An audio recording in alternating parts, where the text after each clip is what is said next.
Salam jumpa, salam sehat saudara. Sukacita bisa melayani saudara walaupun dalam renungan singkat.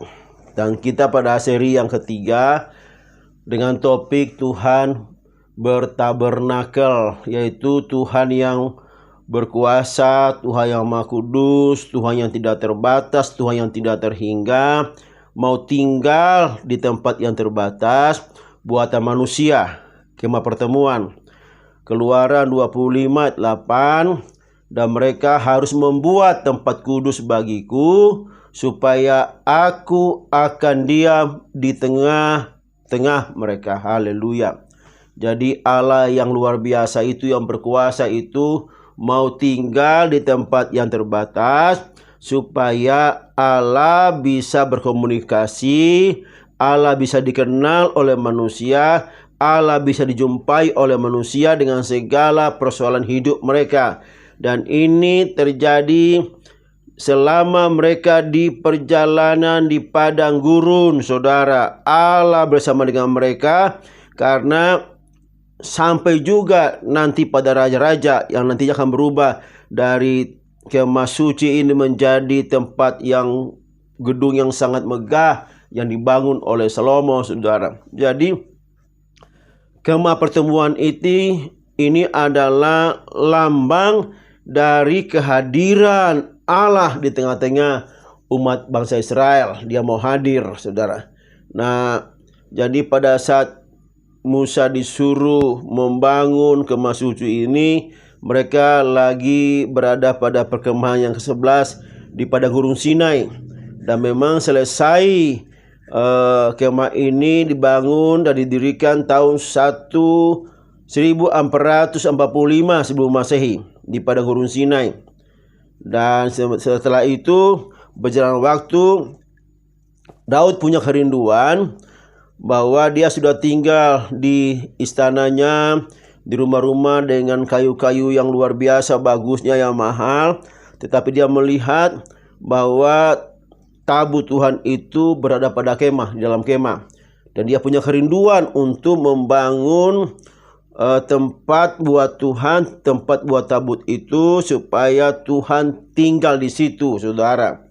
Nah, itu terjadi selesai oleh Raja Salomo, karena Tuhan tidak diizinkan Raja Daud membangunnya, tetapi diizinkan keturunannya itu Salomo.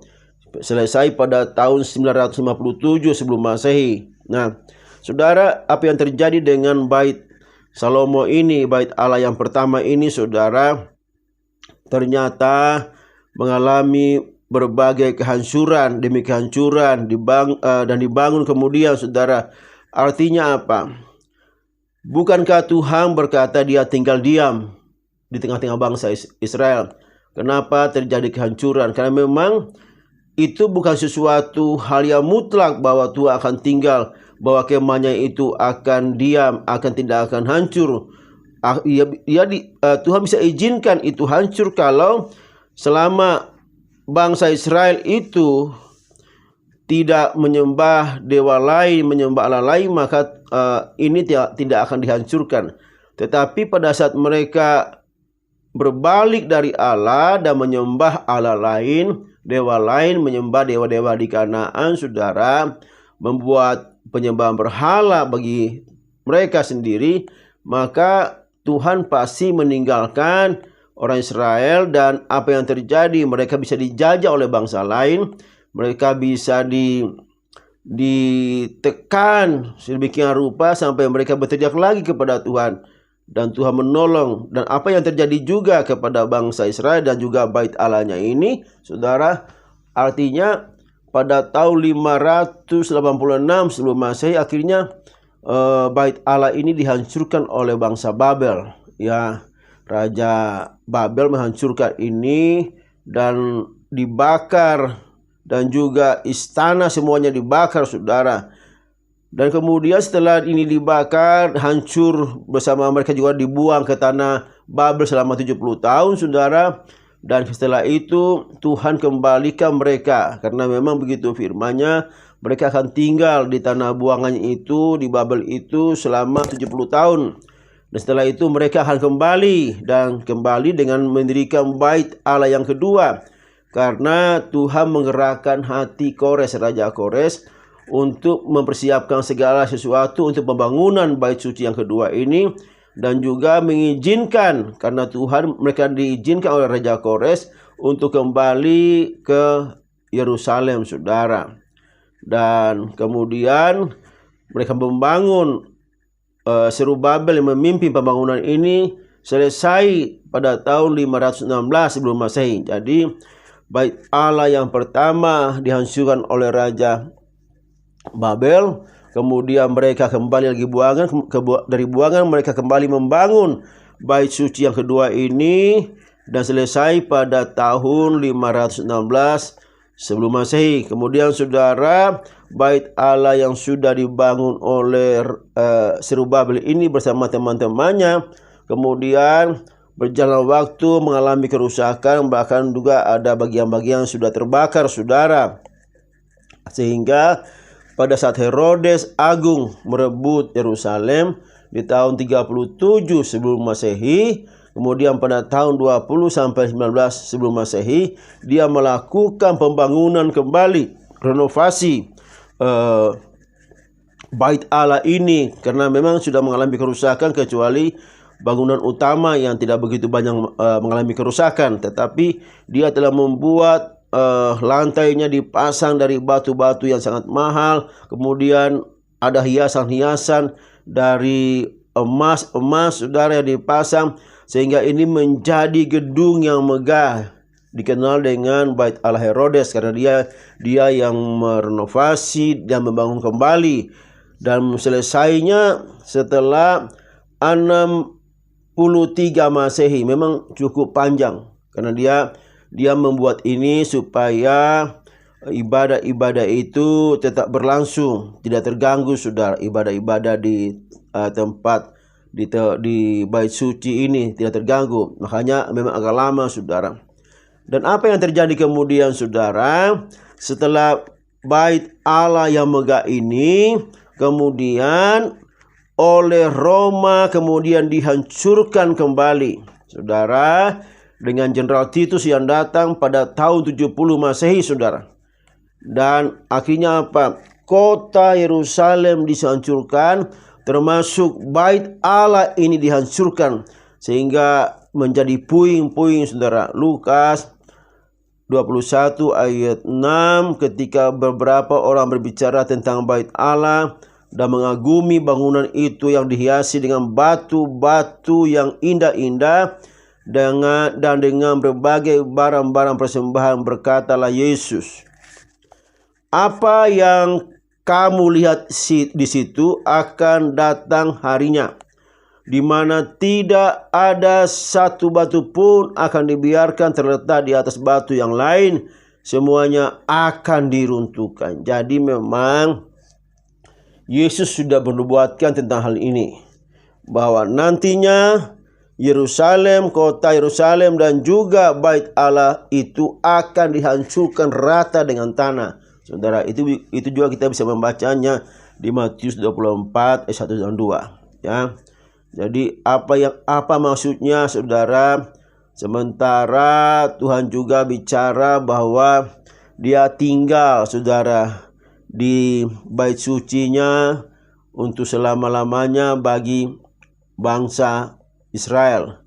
Ternyata, saudara, bait suci ini pada kemudian hari, dan kita sekarang mengetahui, saudara, ternyata apa yang terjadi ini diizinkan Tuhan karena dia juga telah mempersiapkan bait suci yang bukan buatan manusia, saudara. Jadi kalau kita membayangkan, kalau bait suci ini masih hadir sampai saat ini, saudara, bagaimana kita bisa bayangkan kota Yerusalem itu akan datang orang-orang dari berbagai bangsa. Karena perintah Tuhan, yaitu 3 kali setahun semua orang Israel itu, orang Yahudi itu harus datang beribadah kepadanya di kota yang ditentukannya. Memang dari dahulu sudah disiapkan bahwa Aku akan menegakkan namaku di tempat akan kutujukan kemudian. Nah, ini ya Yerusalem. Dan perintah Tuhan kepada bangsa 3 kali, kepada bangsa Israel, 3 kali setahun mereka harus datang menghadap Tuhan, yaitu pada saat Paskah, ini perayaan utama ini, kemudian pada saat hari Pentakosta, saudara, kemudian pada saat perayaan Pondok Daun. Nah, 3 hal ini mereka harus datang, saudara, ke Yerusalem. Bayangkan kalau misalnya sampai sekian. Berarti kalau kita melihat penduduk dunia, sekarang ini 8 miliar, kemudian katakanlah orang percaya 3 miliar. Lalu yang menjadi penganut agama Yahudi bisa 1 miliar lah, saudara-saudara, yang bergabung menjadi penganut agama Yahudi. Maka kita bisa bayangkan bagaimana Yerusalem itu menjadi kota yang sangat padat kalau misalnya terjadi hari-hari ini. Datang hari-hari ini, saudara, maka mungkin tidak ada tempat yang kosong di daerah Yerusalem, semuanya penuh. Nah, bagaimana kepadatan di bait Allah yang suci ini, saudara? Ada korban-korban persembahan seperti pada waktu Yesus membersihkan bait Allah itu dari penukar-penukar uang, dari orang-orang yang belanja binatang, saudara. Karena memang hari itu sedang menunggu hari Paskah, maka di situ banyak orang yang datang dari setiap daerah, setiap negara yang datang. Orang-orang Israel dia kembali ke Yerusalem untuk beribadah, dan mereka membawa uang-uang dari tempat mereka untuk ditukar di Yerusalem, saudara. Dan itu terjadinya di bait suci. Makanya bait suci itu menjadi tempat pasar, tempat berjualan, saudara, penukar-penukar uang. Dan juga di sana terjadi transaksi untuk jual beli korban binatang, korban untuk dipersembahkan, saudara. Jadi dari luar itu mereka bawa uang dan mereka beli korban untuk binatang di situ, untuk binatang untuk dipersembahkan. Disitulah terjadi pasar. Makanya Tuhan Yesus marah sekali karena bait Allah yang tempat untuk beribadah telah menjadi pasar, karena memang di situ tempat jual beli segala macam uang, segala macam binatang untuk korban, saudara. Nah, kita bisa bayangkan kalau itu terjadi sekarang, bagaimana juga setiap hari orang datang yang bawa korban-korban untuk penghapus dosa mereka. Wah, itu menjadi kota yang sangat ramai. Tetapi Tuhan telah berbicara kepada seorang perempuan di Samaria, saudara, yaitu di Yohanes 4:23 sampai 24. Tetapi saatnya akan datang dan sudah tiba sekarang bahwa penyembah-penyembah benar akan menyembah Bapa dalam roh dan kebenaran. Sebab Bapa menghendaki penyembah-penyembah demikian. Allah itu roh, dan barang siapa menyembah, dia harus menyembah dalam roh dan kebenaran. Saudara, manusia, orang-orang percaya, orang-orang Israel tidak lagi menyembah rohani, tidak menyembah lagi di Yerusalem atau di Samaria, di Gunung Gerizim, saudara. Tidak lagi orang menyembah di situ, tapi penyembah benar dapat menyembah di mana saja, saudara. Di mana saja dia boleh melakukan penyembahan, boleh membawa persembahannya kepada Tuhan, puji-pujiannya kepada Tuhan di mana saja. Jadi tidak terbatas sekarang lagi. Sudah datang waktunya orang menyembah bukan di Yerusalem, datang pada satu tempat untuk menyembah, saudara. Datang pada satu tempat untuk menyembah di Samaria, di kota di tempat penyembahan Gerizim, saudara. Tidak lagi.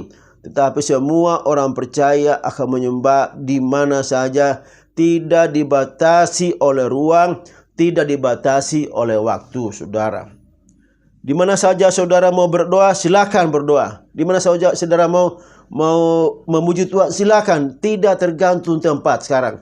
Jadi akan datang itu. Makanya diizinkan Tuhan supaya penyembah-penyembah benar tidak lagi menyembah tempat, tidak lagi berfokus pada tempat. Suatu tempat dianggap ini tempat yang keramat, ini tempat pemujaan, ini tempat terjadi pemulihan, ini tempat terjadi kesembuhan. Dan itu mungkin saat-saat ini masih ada gereja seperti itu, menganggap bahwa gerejanya itu adalah tempat pemulihan, saudara. menganggap tempatnya itu adalah tempat mujizat di sana terjadi. Tidak, itu adalah cara-cara perjanjian lama. Tetapi kita perjanjian baru, saudara, kita inilah pembawa mujizat, kita inilah pembawa kesembuhan, kita inilah pembawa perubahan, bukan tempat, saudara. Sebab Tuhan telah beri kuasa kepada kita untuk pergi melakukan perintah Tuhan. Engkau pergi, kuasa-kuasa ini menyertai engkau, saudara. Jadi bukan tempat lagi, saudara. Kita saat ini gereja Tuhan tidak lagi berbicara, oh tempat ini tempat kesembuhan, tidak. Sebab kitalah pribadi yang membawa kesembuhan itu bagi banyak orang, saudara. Jadi akhirnya, saudara, apa yang dikatakan Tuhan Yesus, ya, bahkan sebelum jauh juga, pada waktu Salomo memendirikan bait Allah itu, dia berkata, rumah apakah yang akan bisa memuat Tuhan? Dia besar, Allah itu besar. Bahkan langit yang mengatasi langit pun tidak dapat memuat dia, saudara.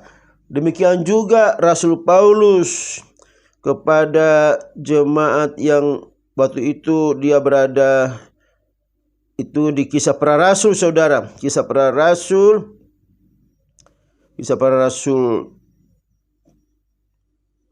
sebentar, ya.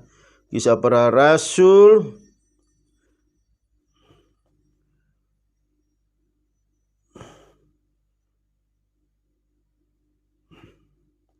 Kisah Para Rasul 17 ayat 24. Allah yang telah menjadikan bumi dan segala isinya, ia yang adalah Tuhan atas langit dan bumi, tidak diam dalam kuil-kuil buatan tangan manusia, saudara. Benar, Allah itu hadir, ya, di tengah-tengah umatnya, di tengah-tengah orang percaya. Itu sungguh benar dan ya dan amin. Tetapi Allah tidak diam di tempat-tempat buatan manusia. Dia diam di mana tempat buatannya sendiri. Dan kita tahu ternyata, saudara, apa yang dikatakan Yohanes 2:18 ayat 22. Orang-orang Yahudi menantang Yesus, katanya, tanda apakah yang dapat engkau tunjukkan kepada kami bahwa engkau berhak bertindak demikian, saudara? Ini bicara Yesus yang membersihkan bait Allah dari segala penjual-penjual ikan, penjual-penjual penukar-penukar uang, penjual-penjual merpati, binatang-binatang, bahwa bait Allah itu telah menjadi pasar. Jadi mereka mengatakan kepada Yesus, tanda apakah yang dapat engkau tunjukkan kepada kami bahwa engkau berhak bertindak demikian, saudara? Jawab Yesus kepada mereka, rombak bait Allah ini, dan dalam waktu 3 hari aku akan mendirikan kembali. Lalu kata orang Yahudi kepadanya, 46 tahun orang mendirikan bait Allah ini, dan engkau dapat membangunnya dalam 3 hari. Tetapi yang dimaksudnya dengan bait Allah ialah tubuhnya. Saya bacakan buat kita semua. Ayat 21 ini dari Yohanes 2 ayat 21. Tetapi yang dimaksud dengan bait Allah ialah tubuhnya sendiri. Kemudian sesudah ia bangkit dari antara orang mati, barulah teringat oleh murid-muridnya bahwa hal itu telah dikatakannya, dan mereka pun percayalah akan kitab suci dan akan perkataan yang telah diucapkan Tuhan Yesus. Saudara, bait yang terakhir disiapkan oleh Salomo, yang megah, yang mewah, saudara, hancur. Tuhan izinkan karena Tuhan telah mempersiapkan bait bukan buatan tangan manusia, saudara. Sekali lagi, Bait yang pertama, bait yang Salomo itu, Herodes itu hancur semuanya, baik dari Salomo, dari kemudian Zerubabel, kemudian Herodes, semuanya hancur. Karena ternyata Tuhan telah mempersiapkan bait yang kudusnya, yang bukan buatan tangan manusia. Dan dia diam di sana. Dan dia diam dengan sepenuh kepenuhan Allah, diam di dalam diri Yesus, saudara. Jadi yang dimaksud ternyata bait Allah itu adalah dirinya. Bait Allah ini akan hancur, saudara. Tetapi Allah telah menyediakan bait Allah di mana Allah diam. Tadi apa yang dikatakan dari awal, Allah diam di tengah-tengah umatnya adalah itu sepenuhnya ya dan amin. Itu terjadi juga pada akhirnya kita mengetahui bahwa bait Allah itu ternyata adalah pribadi Yesus Kristus, Tuhan dan Juru Selamat kita, saudara. Apa yang dikatakan Keluaran 25 ayat 8, dan mereka harus membuat tempat kudus bagiku supaya aku akan diam di tengah-tengah mereka. Dan apa yang dikatakan Yohanes 1 ayat 14, Yohanes 1 ayat 14, firman itu telah menjadi manusia dan diam di antara kita. Dan kita telah melihat kemuliaannya, yaitu kemuliaan yang diberikan kepadanya sebagai anak tunggal Bapa, penuh kasih karunia dan kebenaran. Saudara, firman itu telah menjadi manusia. Firman itu pertama-tama bersama dengan Allah. Dan firman itu adalah Allah. Firman itu telah menjadi manusia dan diam di antara kita. Jadi Yesus adalah firman, dan firman itu diam di antara kita, saudara. Dia bertabernakel di antara kita, saudara. Dia berada di tengah-tengah kita. Jadi gambaran tabernakel Allah, bait Allah yang kudus itu adalah ternyata wujudnya kemudian hari adalah pribadi Yesus yang ada di tengah-tengah kita, saudara. Yang ada di antara kita, saudara, adalah pribadi Yesus yang diam di tengah-tengah kita. Dan apa yang dikatakan tentang pribadi Yesus ini, saudara? Kolose 1 ayat 19-20, karena seluruh kepenuhan Allah berkenan diam di dalam Dia, dan oleh Dia Ia mendamaikan segala sesuatu dengan dirinya, baik yang ada di bumi maupun yang ada di surga, sesudah Ia mengadakan pendamaian oleh darahnya. Saudara, oleh darah salib Kristus, sesudah Ia mengadakan pendamaian oleh darah salib Yesus. Mari kita kembali ke ayat 19. Karena seluruh kepenuhan Allah berkenan diam di dalam Dia, saudara. Di ayatnya yang Keluaran, karena di tempat yang akan dibuat oleh manusia, tabernakel itu, Allah diam. Demikian juga dijawab oleh Yohanes 1 ayat 14, bahwa kepenuhan Allah diam di dalam Yesus. Firman itu ada diam di antara kita bertabernakel, dan di dalam tabernakel itu ada kuasa, ada roh Tuhan. Di dalam diri Yesus terjadi kepenuhan Allah yang luar biasa. Kepenuhan yang luar biasa. Seluruh kepenuhan Allah tinggal diam di dalam Yesus Kristus, saudara. Saudara, inilah akhirnya kita mengerti bahwa sebenarnya kenapa Tuhan menghancurkan tabernakel secara fisik, saudara, buatan manusia, ya. Ternyata Tuhan sudah menyediakan tabernakel yang baru, yaitu tubuh Kristus, di mana Allah sendiri diam dengan segala kepenuhannya, dan Yesus sendiri diam di antara kita, saudara. Luar biasa. Inilah rahasia-rahasia yang akhirnya Tuhan sikapkan kepada kita. Bersyukur kalau kita di zaman gereja ini bisa memahaminya dan bisa mengaminkannya dalam kehidupan kita. Terpujilah Engkau Tuhan Yesus. Nanti kita akan melanjutkan kepada bait Allah adalah kita juga. Nah, ini menarik sekali saudara. Ternyata semuanya bicara tentang Tuhan Yesus, bicara tentang orang-orang percaya. Sekali lagi, ternyata tabernakel itu saudara, bait Allah itu adalah bicara tentang Tuhan Yesus dan juga bicara tentang orang-orang percaya. Terima kasih Bapa di sorga.